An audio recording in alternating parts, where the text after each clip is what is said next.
Salam Merdeka Literasi semuanya. Jadi kali ini kita masih dengan materi pada modul 8 tentang refleksi pembelajaran jarak jauh. Nah, refleksi ini termaktub dalam materi tentang artikel ilmiah ya. Nah, di dalam artikel ilmiah juga ada jenis artikel konseptual yang di dalamnya ada jenis esai. Nah, teman kita, Mary, akan mempresentasikan bagaimana yang dialaminya sepanjang mengikuti pembelajaran jarak jauh atau perkuliahan jarak jauh. Oke, Mary, disilakan. Baik, Mem. Salam Merdeka Literasi. Baiklah, saya akan mempresentasikan hasil dari saya. Nama saya Merisa Roinsong dengan NIM 2007 110 1320.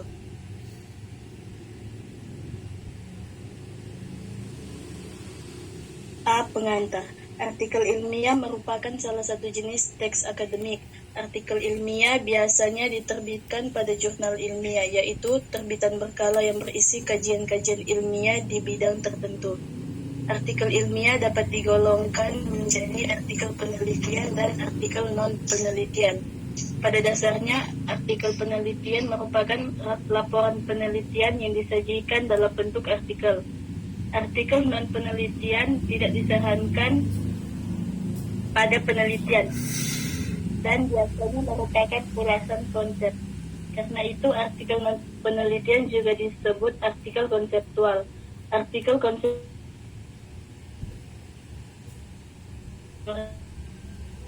suatu yang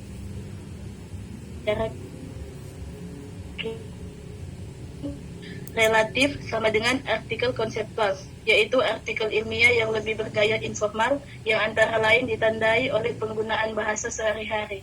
Apabila artikel penelitian dan artikel konseptual dipublikasikan di jurnal atau dipresentasikan di forum seperti lokakarya dan seminar, artikel ilmiah populer biasanya dimuat di koran atau majalah, khususnya kolom opini. B. Struktur teks artikel ilmiah. Yang pertama, struktur teks pada artikel penelitian dan artikel konseptual. Struktur teks artikel penelitian dapat disusun kembali menjadi abstrak, pendahuluan, tinjauan pustaka, metodologi, penelitian, hasil, pembahasan, simpulan. Artikel konseptual tidak ditulis berdasarkan penelitian. Tentu saja artikel tersebut tidak mengandung metodologi penelitian dan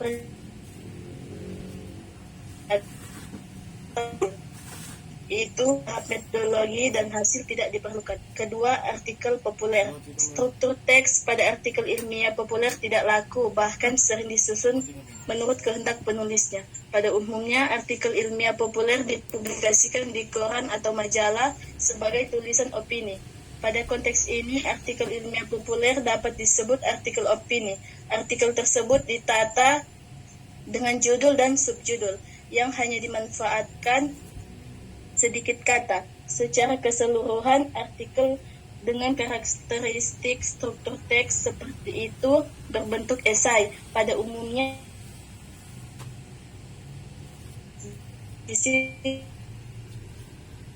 struktur teks pernyataan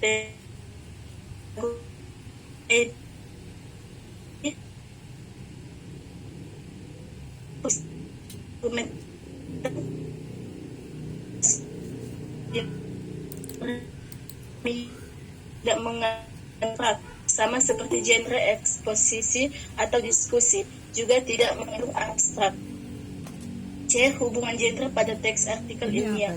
Artikel ilmiah merupakan salah satu genre. Sebagai genre makro, artikel ilmiah mengandung genre makro yang terletak pada tahapan-tahapan atau bab-bab di dalamnya. Setiap tahapan mengandung genre mikro yang berbeda-beda. Masalah timbul apabila penulis artikel ilmiah tidak menempatkan genre mikro sesuai tempatnya. Alasannya adalah bahwa nama genre mikro pada setiap tahapan itu mengemban fungsi retoris tertentu. Apabila di bawah tahapan-tahapan pada struktur teks artikel ilmiah tidak di mikro yang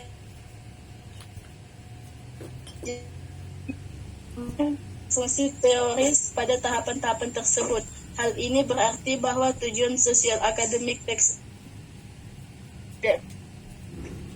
esai ilmiah, judul esai refleksi PJJ daring situasi khusus kondisi pandemi.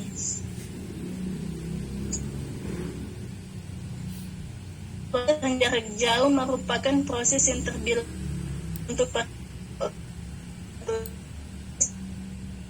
belajar dapat hal yang bisa dibilang menyenangkan dan kurang menyenangkan. Karena masa pandemi yang masih berlangsung hingga saat ini, berbagai kegiatan yang biasa dilakukan dibatasi untuk dilakukan di rumah saja. Bahkan ada kegiatan tidak. Salah satu kegiatan yang masih harus dilakukan di rumah adalah kegiatan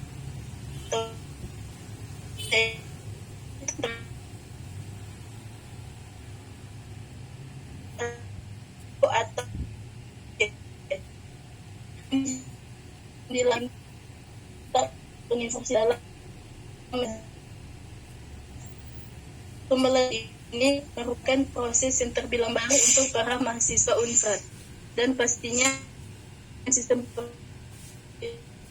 ini terdapat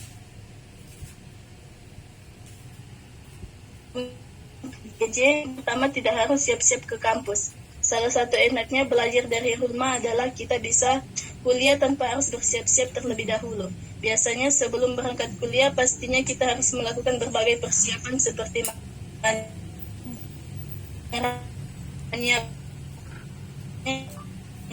selain itu juga kita harus membawa barang-barang berisi laptop, buku dan lain-lain yang terkadang cukup ribet dan berat.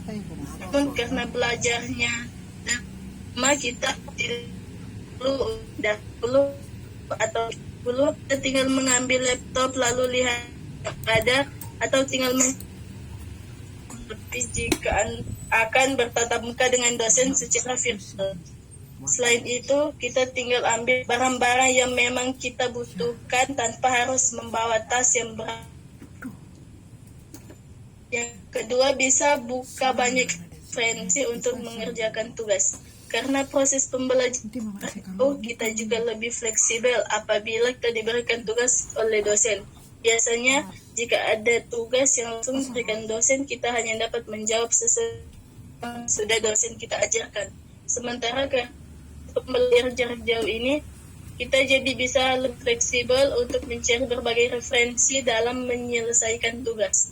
Selain materi dari dosen, bisa langsung mencari referensi lainnya lewat internet, sehingga kita dapat menjawab tugas kita dengan optimal dan juga materi. Kerugian dalam PJJ, yang pertama sulit. Salah satu hal yang tidak menyenangkan dari belajar tidak tetap muka secara langsung adalah terkadang kita sulit untuk fokus karena hanya di rumah menghabiskan untuk belajar di kamar sesuai untuk belajar. Selain itu, terkadang juga mempunyai kesibukan lain, terkadang kita tidak fokus mendengar lain atau melihat kegiatan lain yang terjadi. Tambah lagi karena suasana rumah yang pasti nyaman untuk kita, terutama untuk beristirahat, membuat kita jadi sulit untuk fokus. Yang kedua, sulit untuk berkonsultasi dengan dosen. Dikarenakan proses pembelajaran dilakukan jarak jauh, proses interaksi antara mahasiswa dan dosen juga terbatas, menyebabkan sulitnya untuk berkonsultasi. Kita hanya bisa saat belajar tetap muka secara virtual, di mana terdapat koneksi dan juga keterbatasan. Selain juga hanya dapat berinteraksi melalui call ataupun pesan singkat, di mana sulit untuk mengatasi secara optimal. Salah satu hal yang mendukung kita dalam proses belajar, karena proses pembelajaran kita tidak bisa mendapatkan dan hanya sepi. Hal ini terkadang kita bisa masa pandemi ini memang rasanya sulit, tapi kita tetap harus bersabar.